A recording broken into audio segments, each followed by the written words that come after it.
Hoy es viernes 19 de diciembre del año 2008. Nos encontramos en Comendador Elías Piña. Estaremos en esta ocasión conversando con el historiador local Rafael Camaño, Chino, como lo dicen popularmente. Siendo las 10:23 de la mañana, el equipo integrado por Pastor de la Rosa y Pedro de León del Archivo General de la Nación, estaremos compartiendo las vivencias del señor Rafael Camaño, fruto de sus investigaciones históricas de la zona, enmarcados en los proyectos de historia local, regional y vida cotidiana del siglo XX. Buenos días, señor Camaño. Buenos días. Gracias de verdad por aceptar esta invitación. Gracias a ustedes por el honor de que me conceden en entrevistarme. Gracias. Para que conste en grabación, por favor, repita su nombre completo. Rafael Emilio Camaño Castillo. La fecha de su nacimiento. 24 de octubre de 1943. 1943. El nombre de sus padres, Camaño. Ernesto Amancio Godofredo Camaño Medina. Su madre. Josefa Eustimia Castillo Moreta. ¿Cuántos hermanos? Por parte de mi madre somos 4. Por parte de mi padre decía que éramos, muchas veces decía que era una cantidad, pero otras veces sucedía que María. Sí, correcto. Somos unos 30 y tantos hermanos, padre. Sí. ¿No tienen una cierta relación de contacto? Sí, han fallecido 2, pero los demás, aunque no se encuentran la gran mayoría en el territorio dominicano, pero sí mantenemos relaciones y con cierta fluidez. De acuerdo. En el primer encuentro, la primera entrevista con usted, el señor Rafael Camaño, estuvimos hablando de su vivencia, sus estudios, sus intervenciones en los diferentes medios de comunicación, la prensa, el trabajo que usted ha hecho, sus investigaciones con relación a los orígenes. Ahora queremos profundizar algunos aspectos. Por ejemplo, el comercio. Esta fluidez que nosotros estamos observando hoy viernes, que inició desde ayer jueves, ¿cuál es su historia? Lo que se denomina comercio informal entre la República Dominicana y Haití lo pueden ustedes obtener mediante un trabajo que yo hice hace algunos años. Creo que en el año 1990 aparece registrado en un suplemento que publicó el periódico Última Hora con motivo de las fiestas patronales del Comendador Elías Piña.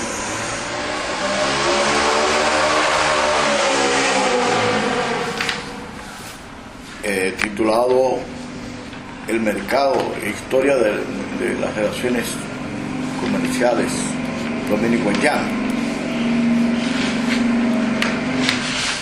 Okay.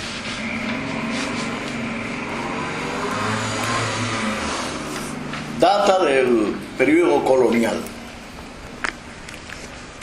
posterior al Tratado de Rintuí, cuando Francia cede la parte oeste, España cede la parte oeste a Francia, lo que hoy es Haití, y que surge la colonia de Saint-Domingue. Uno de nuestros gobernadores, Segura de Sandoval, acosado por la limitante que tenía en el suministro de alimentos y mercaderías por parte de España, se ve compelido a dar permiso para que se produjera un trueque en lo que desde ya se visualizaba como la probable línea de demarcación territorial. A partir de ese instante, de tiempo en tiempo, se ha ido produciendo actividades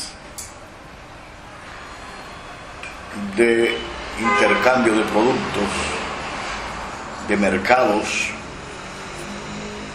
que han tenido también sus restricciones en función de la política,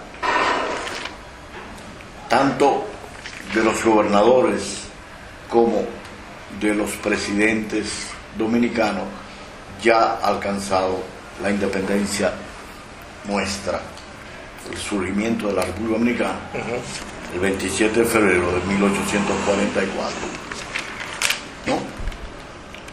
E inclusive es probable que esto sea alguna de las motivaciones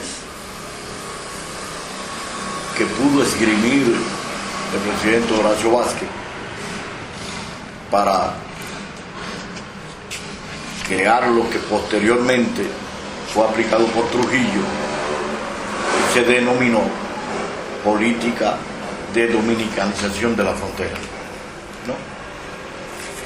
Siempre han habido intercambios, siempre han habido actividades comerciales que han tenido restricciones, vuelvo a repetirle, y permisibilidad. La actual etapa corresponde a 1991, cuando después del golpe de Estado a Aristide,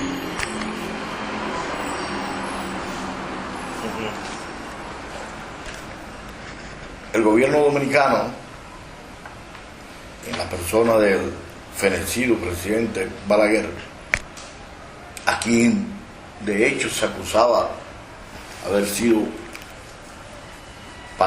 partícipe del golpe de Estado a Aristide, sirviéndole como compromisario con el gobierno norteamericano, se crea algún tipo de organización para manejar las ayudas que los estados como Francia, Estados Unidos, Canadá, entre otros, ya habían dispuesto a suministrar al Estado, al gobierno haitiano, que estaba experimentando las sanciones de un embargo establecido al gobierno del coronel Raúl Cedrás, ¿no? Justamente me toca a mí, en parte, ser un actor de primera línea, porque el comandante de la zona militar con asiento en San Juan de la Maguana, el general Oleaga, que estaba en San Juan, a quien yo había sido profesor de profesor aquí, comendador, cuando él vino como capitán de algunos de sus hijos, y conocedor, como parece ser que lo conoce todo el mundo, de mi experiencia en la investigación, el conocimiento de la historia de la región. Me llamó y me dijo: Camañito, ¿qué tú crees que se puede hacer acá para organizar una actividad comercial que pudiera ser permisible y beneficioso para ambos estados? Les puse la inquietud, una inquietud que estaba basada en artículos que había publicado en el periódico La Noticia, donde yo hablaba de la necesidad de la reapertura del intercambio dominico-haitiano como una manera de retroalimentar económicamente a una provincia que había estado y ha estado sumergida en un proceso permanente de migración. Nos decía Camaño sobre el creamiento, digamos, la creación del mercado, a sugerencia suya incluso después de 1991, usted sugirió, tanto en el periódico Última Hora al principio y después en el periódico La Nación. Sí, yo planteaba la necesidad de la reapertura del intercambio comercial, consciente de que estos pueblos, estas provincias fronterizas, concomitantemente con el accionar de los gobiernos y las iniciativas de sus hijos y del sector privado, por razones de geopolítica, es importante para su desarrollo la presencia de un mercado o de una actividad bilateral, comercialmente hablando. Eso es normal. No hay ningún país que sea frontera con otro que los pueblos limítrofes no tengan una actividad dinámica comercialmente hablando. Oleaga me dijo, ¿qué tú crees que podemos hacer? Yo recuerdo que planteé elaborar un esquema donde se le dieran como una especie de carnet por actividad, para los que vendían habichuelas, para los que venden PP o ropa usada, para los que vendían zapatos, para los que vendían trigo, leche en polvo, que eran parte del accionar de aquellos tiempos, e inclusive para los que iban a hacer el negocio de cambio, de moneda, ¿no? Todo esto permitió cierta organización que funcionó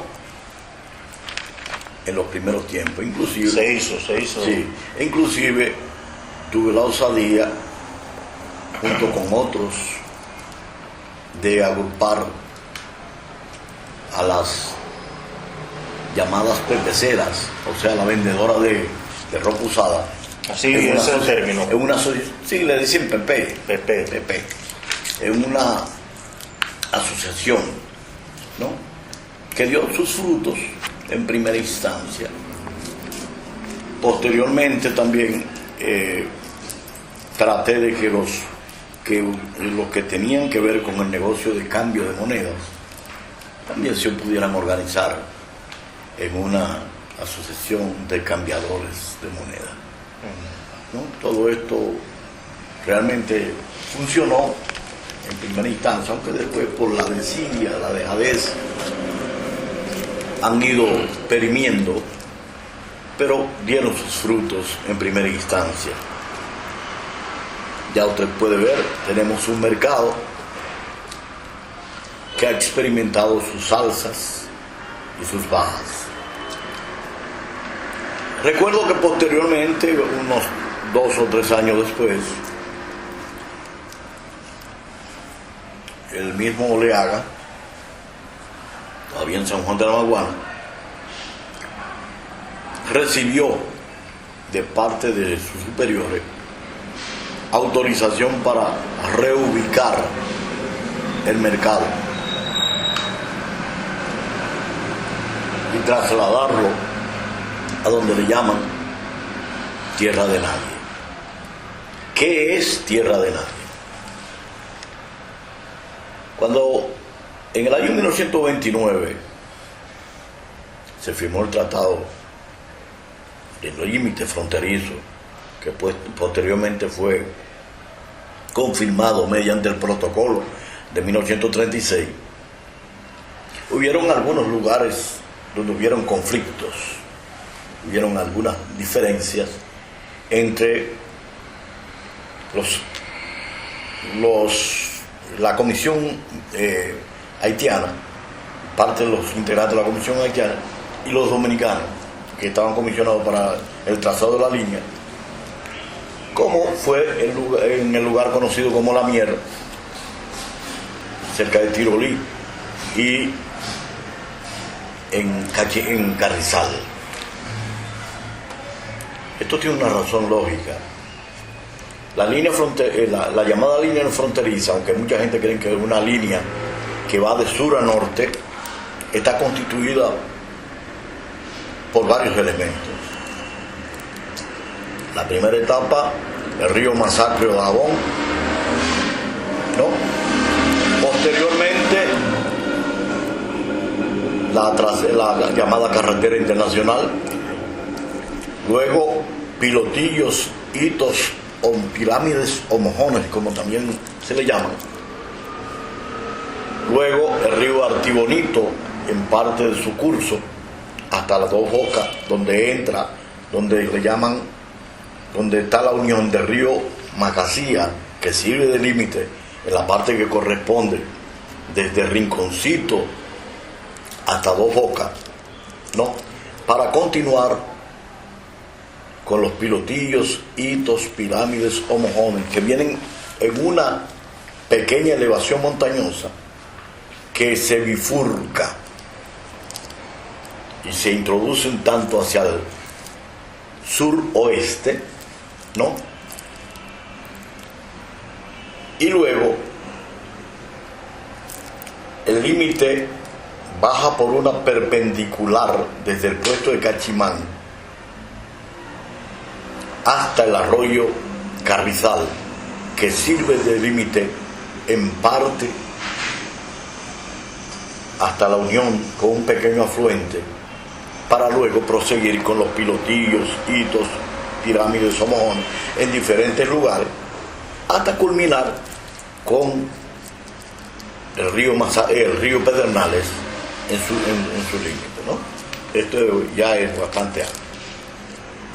Como se puede ver en las pirámides, en Cachimán, el famoso cerro donde se celebraron diferentes episodios bélicos, que dicho sea de paso y saliendo un poco del tema, yo difiero con algunos conceptos de nuestros historiadores que hablan de una batalla, de la batalla de Cachimán, y no es una batalla. El cerro de Cachimán fue un lugar privilegiado que se disputaban ambas partes, debido al decir de un general, Ramiro Matos, que tenía como particularidad que podían divisar el movimiento enemigo en un radio de acción de 10 kilómetros a la redonda, tanto de un lado como de otro, ¿no? Pero dentro de esa logística militar, usted sabe que hay un combate, una escaramuza es algo menor que un combate, y un combate es algo menor que una batalla, en el orden del movimiento tanto de armas y equipos como de material humano. No. Si analizamos este elemento, hubieron dos batallas de Cachimán. La del 4 de diciembre de 1845 y la del 17 de junio del mismo año, ¿no? Pues, retomando el tema del mercado, en ese lugar llamado Tierra de Nadie, que debo aclarar que tiene un aspecto importante, como la línea va encima de un promontorio montañoso hasta empalmar con el puesto de Cachimán y baja la perpendicular hasta el arroyo Carrizal, se da el caso muy sui generis de que la parte derecha, que pudiera creerse haitiana, es dominicana, y una pequeña franja comprendida entre Tierra de Nadie y el arroyo Carrizal, que está en la parte este, es haitiana. ¿No? Está trazada Tierra de Nadie por dos carreteras. Una, que es la que más se usa, que es la haitiana, y la nuestra, irónicamente y hasta cierto punto irresponsabilidad de nuestros gobiernos, ha sido abandonada, prácticamente desaparecida. Pues en ese lugar se pensaba construir, le habían sugerido instalar el mercado al general Oleaga, y él me llama y me dice: Camaño, no me llamó, él vino, Camaño, me han dado esta como respuesta, estas instrucciones. ¿Qué tú crees de eso? Digo, ese es un tremendo problema. Te va a crear muchos problemas por varias razones. Primero, un mercado ubicado en Tierra de Nadie, como dice su nombre, no tendrá jurisdicción en ninguna de las partes. Ni los dominicanos, ni los haitianos. Segundo, es violatorio a los tratados establecidos, porque no faculta al uso de ese espacio a ninguna de las partes. Segundo, el ayuntamiento municipal, a partir de la instalación de ese mercado informal Dominico Haitiano, y digo informar porque no hay un acuerdo tácito entre las partes para esos mercados. Ha sido un mercados instalados tanto en Dajabón como en Comendador, en Jimaní, en Pedernales, por razones de subsistencia, por razones de humanidad, ¿no? Debido a la crisis económica, social, política y de inestabilidad que ha tenido el pueblo haitiano.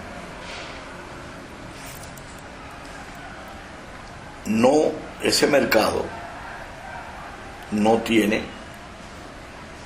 tendrá nadie jurisdicción en Tierra de Nadie, y entonces los recursos económicos que empezaba a experimentar el ayuntamiento por razones de los proventos, se elevó los proventos municipales del mercado, ¿no? En forma proventos municipales, ¿no? Que hubo momentos que llegaron a 4 millones de pesos, ¿no? Pues no va a poder realizar. El ayuntamiento va a tener problemas.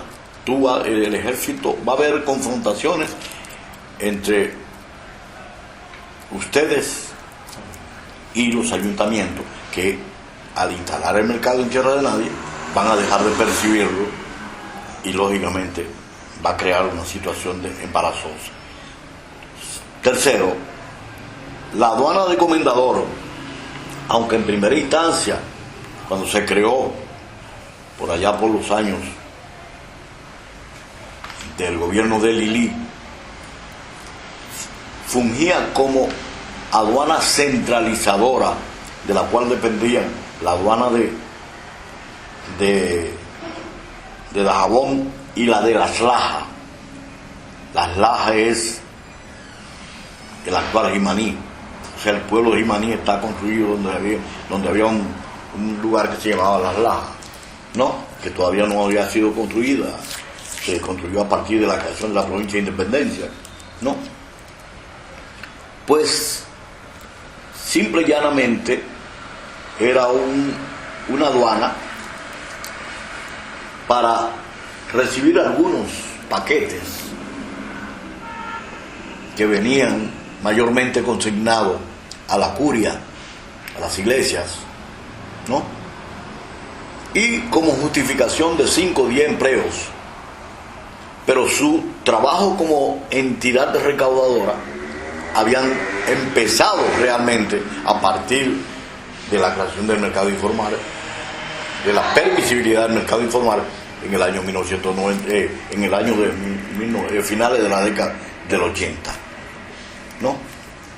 Porque hubo una época con el gobierno de Salvador Roldán que también hubo una actividad comercial de la cual también yo fui parte, porque yo elaboré un documento titulado Elías Piña y sus perspectivas reales, donde planteaba de la necesidad del intercambio comercial dominico-haitiano, e inclusive iba más lejos, porque yo establecí en ese documento de que para darle garantía a una extensión universitaria que había estado aquí, dependiente de la UCE, para poderle dar solidez económicamente, había que establecer algunas normas parecidas a las que para esos tiempos usaba la UCE en San Pedro Macorís, que era la de permitir que nacionales extranjeros vinieran a estudiar con condiciones previstas, ¿no? Pago de en dólar, cosas por el estilo. Yo decía que en Haití, aunque todos los haitianos de la línea, la mayor parte son unos desarrapados, pero hay haitianos con poder económico. Entonces se pudiera venir, se pudiera permitido venir pagando en dólar como una manera de ayudar a la economía dominicana. Y aparte de esto también, porque su permanencia aquí va a permitir la creación de fondas, de comedores, de pequeños hoteles, y dinamizaba la economía, como ha sucedido realmente.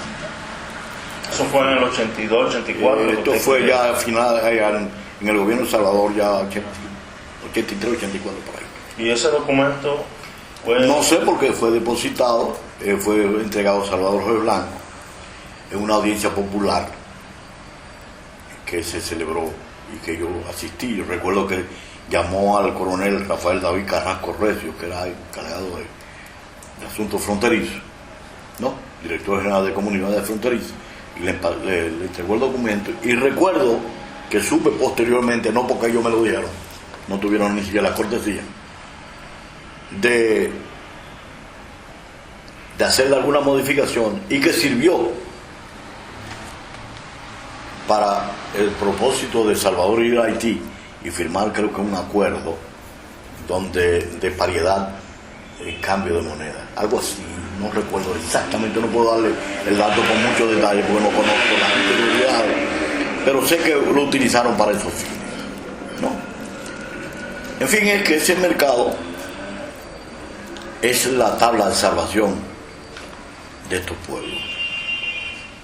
El abandono de la política de incremento agropecuario, ¿no? El no aplicar ningún programa de desarrollo, porque posterior a la muerte de Trujillo,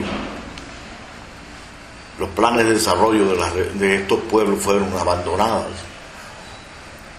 Se ha estado simple y llanamente haciendo inversiones de subsistencia, ¿no?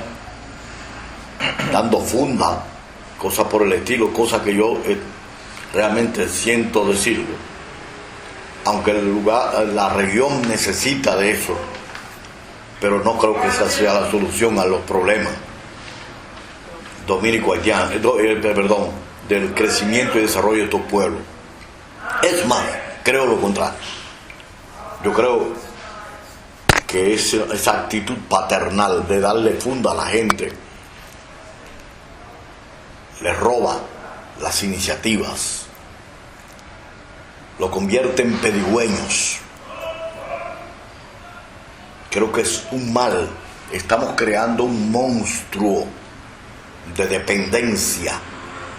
La gente no busca la superación, la gente no genera las ideas para buscarle soluciones a sus problemas.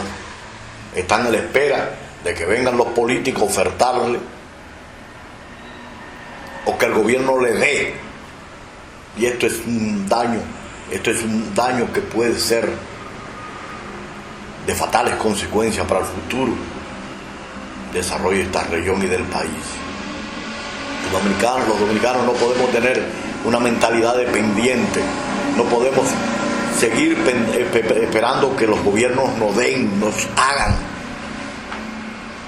Pero lamentablemente los gobiernos son los que fomentan el paternalismo a través de las fundas y los políticos. Y esto no nos ayuda. Sí, un poquito que lo hablan. Amigos, ¿no? Amigos como fue el gobierno de Estenio Benzán, como fue el gobierno de Paul Magloire, ¿no? Cuando Trujillo.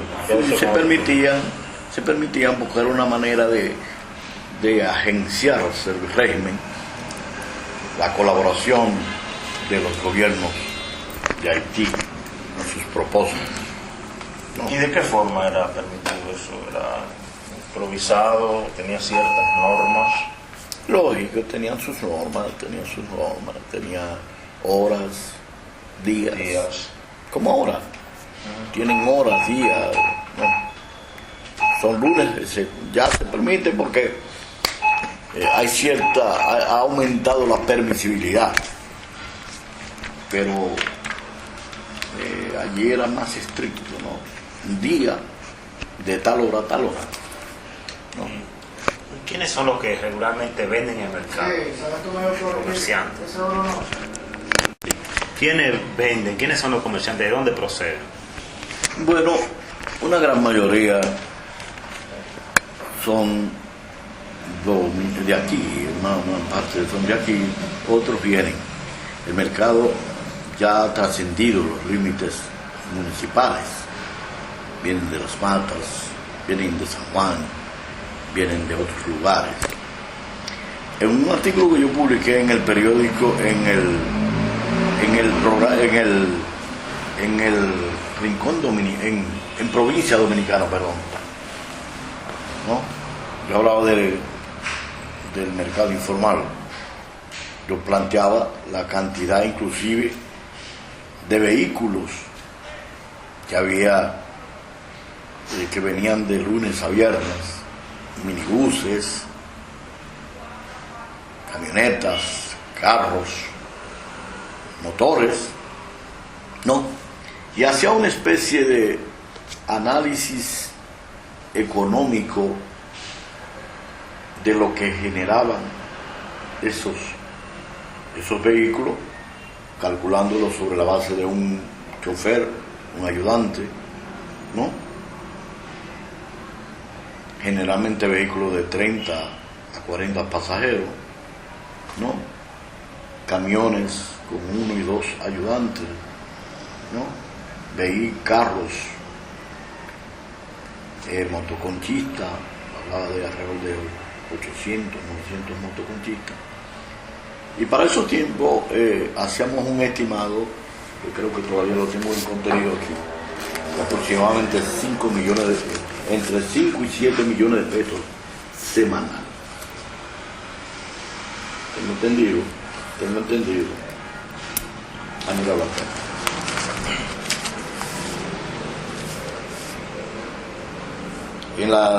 Cuando yo digo en los años comprendidos entre la década del 70 y la del 80, la aduana de Elías Piña era justificación solo de unos cuantos empleos para una provincia de elevada tasa de desempleados.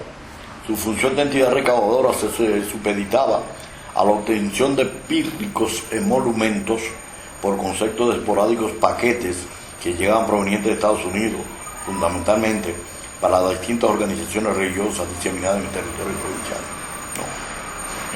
Hace aproximadamente 10 años, o sea, estoy hablando ya de un documento que está fuera de años, es un documento que yo publiqué en aquel tiempo que hubo un propósito de publicar algunos libros por parte de la Secretaría creo que era la Secretaría de Cultura, no recuerdo, que publicaron algunos libros, fue en el primer gobierno del PLD. No, pero yo no lo llegué a publicar porque luego mandé una comunicación que me retiraran a mí de la propuesta, porque entendía que el trabajo no me lo digitaron bien, entonces tenía muchos errores, yo quise sacarlo.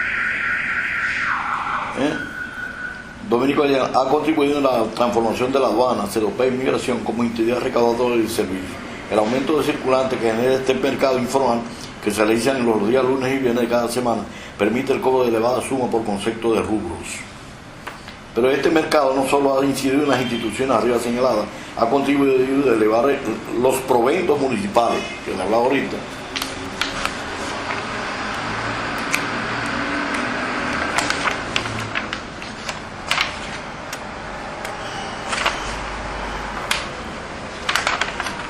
en forma desproporcionada y sobre todo el aumento del poder adquisitivo y de los niveles de vida de los habitantes.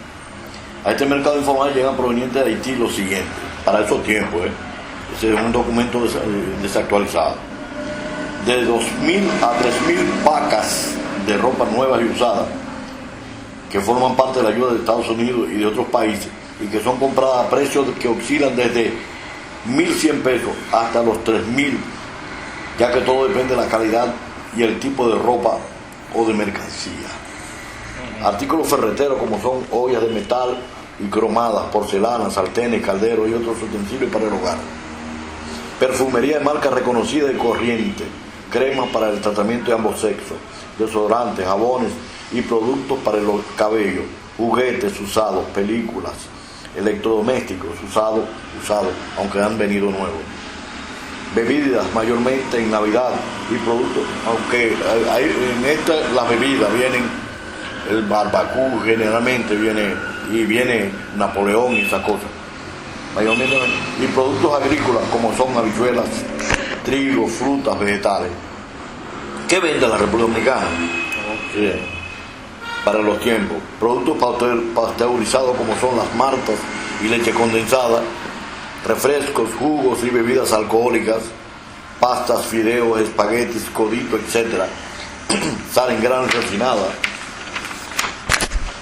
carne, especialmente pollos gringos, productos agrícolas limitados, especialmente plátanos, rulos, batata y algunos otros rubros alimenticios, pero con condimentos, productos enlatados, productos ferreteros como son clavos, zinc, varillas en bloque, cemento, ¿no? Entre los productos que vende el país merece especial atención la greña, o maíz o arroz puntilla. O sea que estos que son desechos, estos que son desechos que generalmente se utilizan para engorde de animales. Este es un artículo de alto consumo en Haití.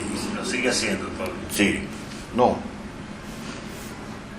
Y genera operaciones de compras y ventas muy significativas en el orden económico, que involucra a otros pueblos del país, porque traen la greña del Cibao, de San Juan, de todas las provincias que producen arroz, e incluyendo almacenistas de Santo Domingo, que traen productos, compran arroz, el arroz puntilla, y lo vienen a revender acá. O sea, hay una especie de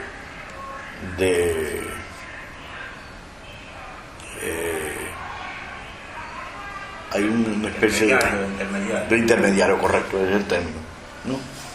La provincia no produce suficiente cantidad de arroz para disponer de factoría procesadora de cereal de manera considerable, excepto la factoría la factoría que era de Quirino. No. Esto hace que la greña o arroz puntilla tenga que ser comprado a cosecheros o intermediarios o dueños de factorías de San Juan de la Maguana y de otras provincias de Cibao, para luego venderlo a las nacionales haitianas. Esa actividad genera empleo para un número considerable de personas en la provincia, veamos, para esos tiempos. Okay. Este documento tiene algunos 10 años. Compra de greña semanal, 3.000 a 3.150 sacos. Precio de compra en factorías e intermediarios, entre 170 y 200 pesos el saco. Inversión estimada por semana, 598.500 pesos. Venta a los haitianos por semana, 3.000 sacos promedio. Precio oscilante entre 220 y 240 pesos el saco de 120 libras a los haitianos. No, porque el anterior precio es el precio de compra de los que vendan aquí. Se lo compran a los que los traen del Cibao, de San Juan de la Maguana, y luego lo revenden a los haitianos. varía el precio. Compra mensual estimada, 12.600 sacos mensuales. Para esos tiempos, hace 10 años más o menos.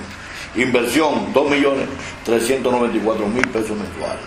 Anual, compra, 1.209.600 sacos.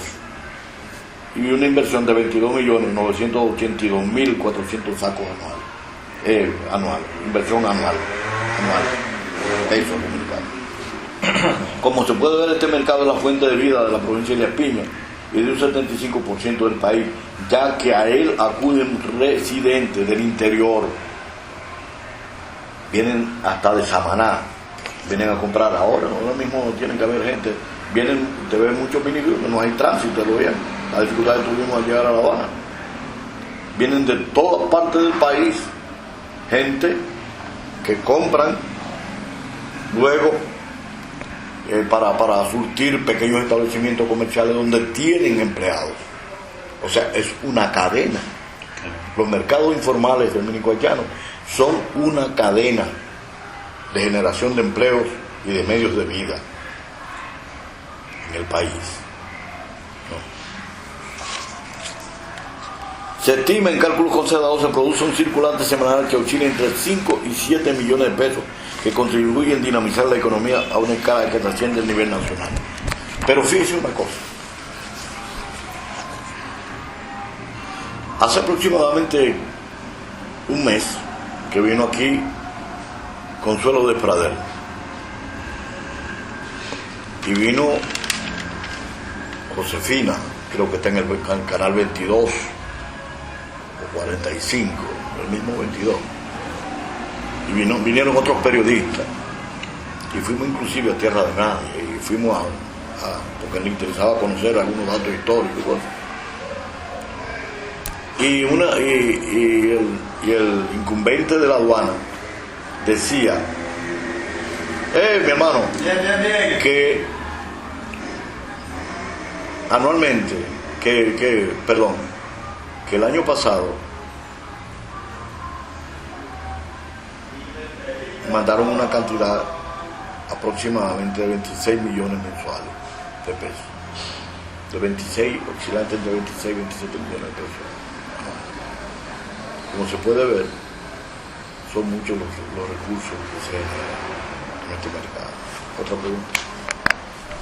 La población de Elías Piña, ¿cómo se ha beneficiado del desarrollo del mercado directamente? ¿En qué cosas, por ejemplo, usted pueda mencionar? Si usted lo observa, Comendador, hace algunos años, las mejores viviendas fueron las que habían quedado como remanente de la política de dominicanización fronteriza de Trujillo, aplicada por Trujillo y creada por Horacio Vázquez. Hoy en día usted ve casas que trascienden los 2 y 3 millones de pesos de construcción. No. Si Comendador, concomitantemente al mercado informal dominico-haitiano, hubiera una política de inversión por parte del Estado y el gobierno en el incremento de la producción agropecuaria, pero no de rubros de ciclo corto por un carácter de subsistencia, sembrar bichuelitas, sembrar maní, que en parte, aunque palían un poco la situación económica, pero también deterioran el suelo. Yo digo que cuando aquí se instaló la manicera, las dos maniceras, la lavadora y la industria, y la lavadora y la Sociedad Industrial Dominicana, que fue la primera, la década de los 50 por ahí. Estas empresas solamente nos dejaron vaina, porque si se daba el maní, si se daba bien el maní, había mucha vaina, porque así le llama la gente a a la vaina donde contiene la oleaginosa. Pero si no se daban, entonces era que había vaina. Porque entonces ya no era la vaina del maní, sino el problema de las deudas y la cadena que iba generando en la situación de precariedad de los hogares, pero también lo que nos estaba dejando como herencia. Usted sabe que en los primeros años, hace algunos 40 años, en República Dominicana era usual el uso del arado, 50 años. Posteriormente habían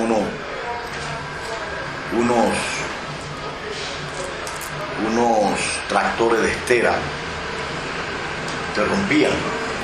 Pero posteriormente se trajeron unos tractores que lo que hacían era que raspaban por encima la tierra, que lo que hacían era que sustraían el humus o capa vegetal, que luego era arrastrado por las torrenciales aguaceros propios de la región.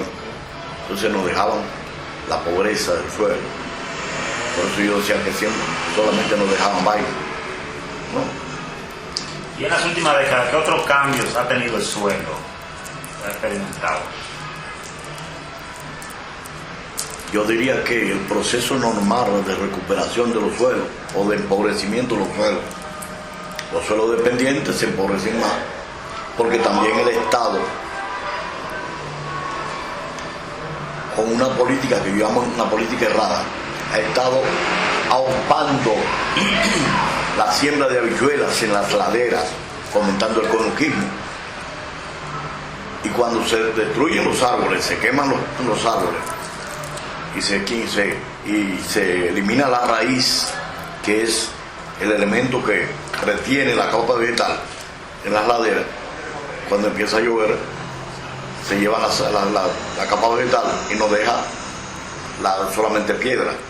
No, o sea que el Estado ha sido compromisario con el empobrecimiento de los suelos, ¿no? Mediante el fomento de las habichuelas, que entiendo que no es una solución. Por ejemplo, en áreas como Hondo Valle, que siembra habichuelas,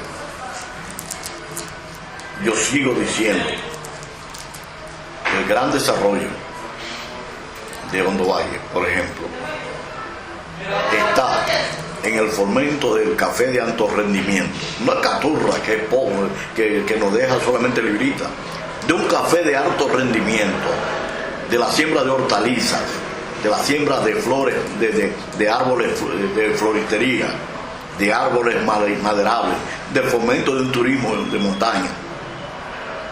Yo creo en esto, ¿no? En el comendador, cambiar el típico maicito por productos de ciclo largo, como son los frutales y cosas así. Establecer, definir una política de desarrollo. Háblenos del origen y desarrollo de las asociaciones campesinas, sus aportes, incluyendo las que puedan existir de mujeres, cooperativas. Parece ser que estoy condenado a ser parte de la historia. Yo fui de los organizadores de las juntas y asociaciones campesinas de aquí. También lo fue el ingeniero Mervin Veras, originalmente. En los años comprendido entre final de la década del 70 y mediados, finales del 80, estuvieron verdaderamente floreciendo. Después lo que formamos 4 juntas, la de Bánica y Palo Santana, aquí en Comendador, una de Llano y la de Hondo Valle. Habían aproximadamente unas 85, 86 asociaciones que conformaban las juntas, y inclusive hubo una política de de apoyo en ciertas áreas, ¿no? Por ejemplo, se le facilitaba material pecuario, pollo, patos, pavos, ¿no? Animales de orden caprino, ovino, ¿no? Una manera de ayudarla en el fomento y diversificación de las razas. Lamentablemente los últimos gobiernos, incluyendo el mismo de Hipólito Mejía, han dejado atrás esa política. Y es penoso que esto acontezca. Los campos nuestros están siendo abandonados.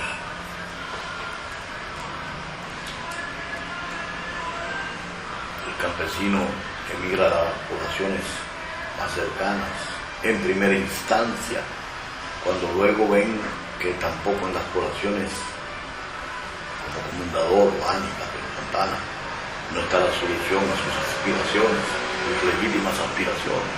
Emigran a la capital a formar los cinturones de miseria y, lógicamente, aumentar el índice de delincuencia que existe en el país.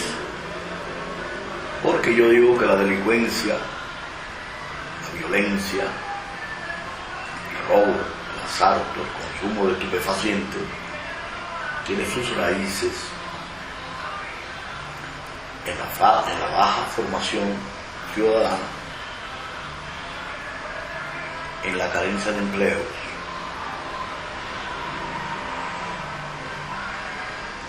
en la falta de oferta del Estado Dominicano para solucionar problemas, e incluyendo, y esto va dirigido de manera especial a la Secretaría de Estado de Cultura y mi amigo Pedro Rafael Antigua, y ustedes forman parte de ella,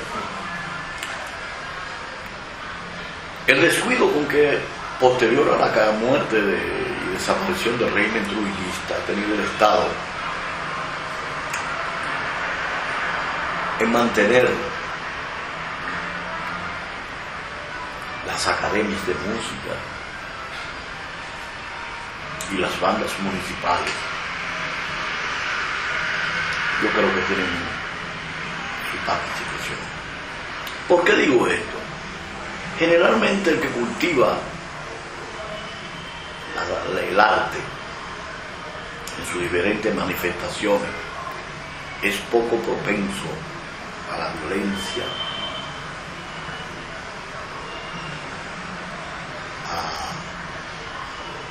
a la delincuencia en sus diferentes variables. Hago un stop en el asunto de estupefacientes, porque lamentablemente, y esto no se da solamente en la República Dominicana, muchos artistas utilizan el consumo de droga como recurso. Y lo utilizan porque realmente no hay una política coherente. Yo sigo diciendo que el Estado Dominicano debe establecer una política en cuanto al uso de los medios de comunicación. La radio, la prensa, la televisión, el internet, están sirviendo para estimular mecanismos que debían ser para fomentar valores. Están sirviendo a intereses espurios que persiguen establecer una sociedad de delincuentes.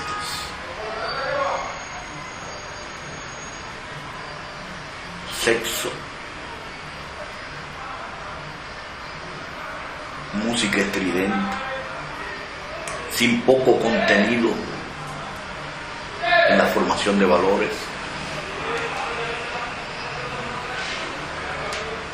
Películas que fomentan la violencia. Yo le hablé un día a uno que tiene da 3 películas, no sé cómo se llama, en Telemicro. Y yo le dije, pero acá, tú no puedes poner otra cosa que no sea violencia. ¿Por qué tú no pones una película un día de la defensa del ecosistema, de interés científico? Ah, no, porque eso no lo ve todo el mundo. Digo, pero está bien. Pero el monje hace, ¿cómo es? El hábito de ser monje. Nosotros queremos hacer que nuestra sociedad cambie, pero creemos que es un asunto a corto plazo. Es un proceso, es algo continuo, sistemático, secuencial. No podemos alcanzar el cambio de una sociedad mediante medidas que son instantáneas. Y lógicamente estamos construyendo una sociedad que yo la digo en una forma muy sucinta, en una sátira que escribí hace algunos años, cuando digo, qué pena me da, Dios mío, esta juventud actual, un tanto hueca y vacía, que parece no pensar. El tiempo le pasa en nada que no sea de su interés, en un país que se muere, que camina al revés. O sea, yo lo digo claro, y es lamentable, es penoso lo que estamos viviendo. Lo que están construyendo es una sociedad de antropófagos, pero no de antropófagos porque coman carne, sino que se destruye a sí mismo.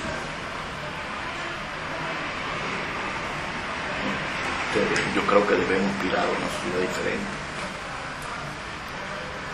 Otra pregunta que usted cree. Esos movimientos que usted colaboró con la creación de los mismos, comentó incluso que en la década del 90 las asociaciones de peperas y otras cosas más, ¿verdad? ¿Hasta qué punto han permanecido? Ya no están. Ya no están. Razones sobran. Grupos poderosamente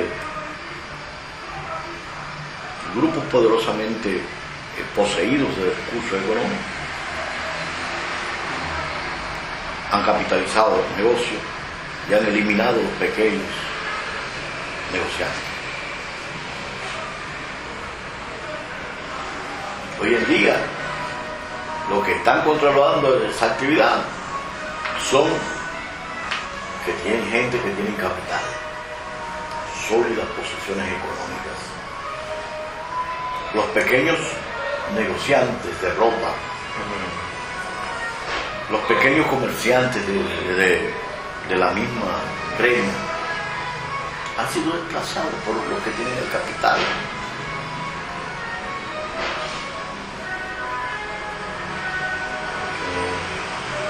Hoy en día muchos de ellos han tenido que servir de asalariados.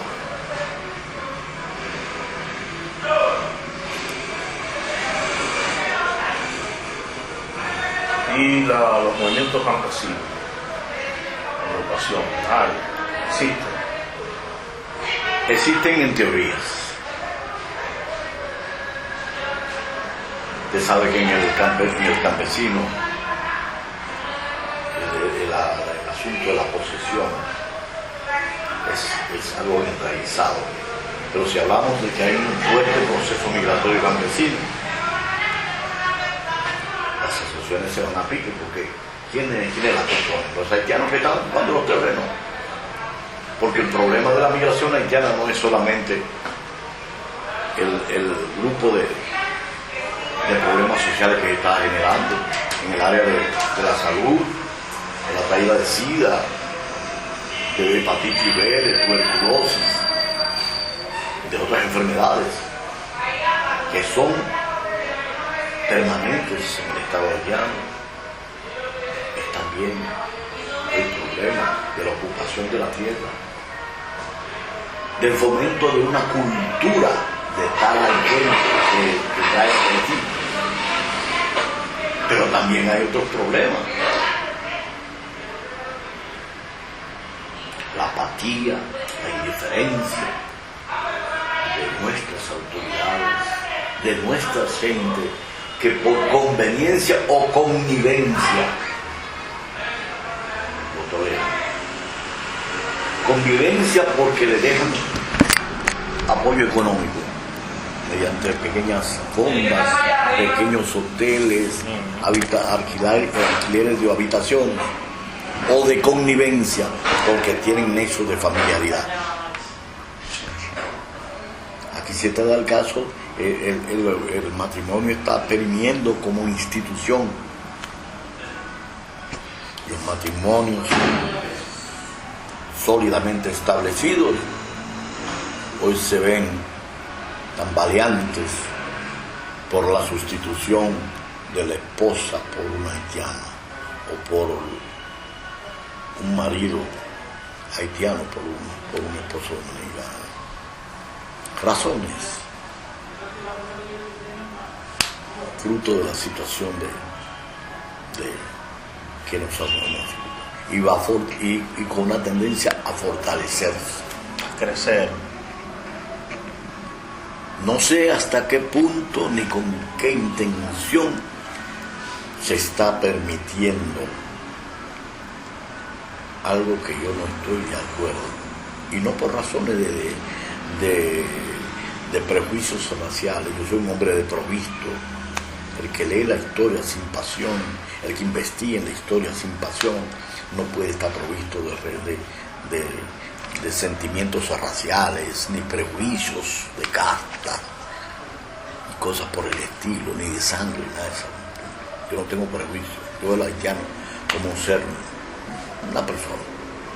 Ahora, sí creo que el Estado tiene que hacer valer sus derechos en establecer mecanismos idóneos que permitan que haya una relación bilateral sobre base sólida. Usted viene, que usted quiere venir a la República Dominicana, entonces le dé un documento, que ese documento sea fotocopiado y distribuido entre los organismos de seguridad que tengan control de la presencia del nacional por el tiempo por el cual pagó. Usted viene por 10 días, te cobra, el Estado Dominicano cobra por tantos días, a razón de tantos días. Pero aparte de eso, usted se le va a facilitar un brochure para que sepa dónde puede ir a comprar. Y el Estado puede tener zonas francas, zonas industriales, en estos contornos, aunque los inversionistas de zona franca no prefieren estos lugares, por ejemplo como la provincia de La Piña, porque están distantes de las costas. Y este pueblo, esta provincia no tiene ni costa, no tiene puertos marítimos, pero tampoco tiene aeropuertos, porque el que se estaba construyendo aquí se argumentó de que era para usarlo el crimen, y eso no es verdad. Eso no es verdad. Un aeropuerto multiuso en una región fronteriza es indispensable para el tráfico turístico, pero también para el uso militar, si las circunstancias así lo obligaran. Eso es lógico. Aquí se está construyendo en la línea un mercado con el auspicio de la comunidad económica europea, de Canadá, de Estados Unidos y Francia. Ahí cerca de tierra de nadie, en la misma línea. Eso va a traer consigo el traslado de la población hacia la línea. Todos los negocios van a moverse hacia allá, porque donde quiera que haya movimiento económico, ahí es que la gente quiere estar. Actualmente estamos teniendo eso es un poquito más arriba de donde fuimos, así, pero metido en territorio llano, ¿no? Y lógicamente va a haber un incremento poblacional de allá para acá, con la consiguiente relación de dominicanos y haitianos. De hecho, se habrá producido la famosa integración que tanto aspiran esta gente. Siendo las 11:36 minutos de la mañana, finaliza este interesante encuentro, el segundo encuentro con el señor Rafael Camaño, Chino, el comendador Elías Piña.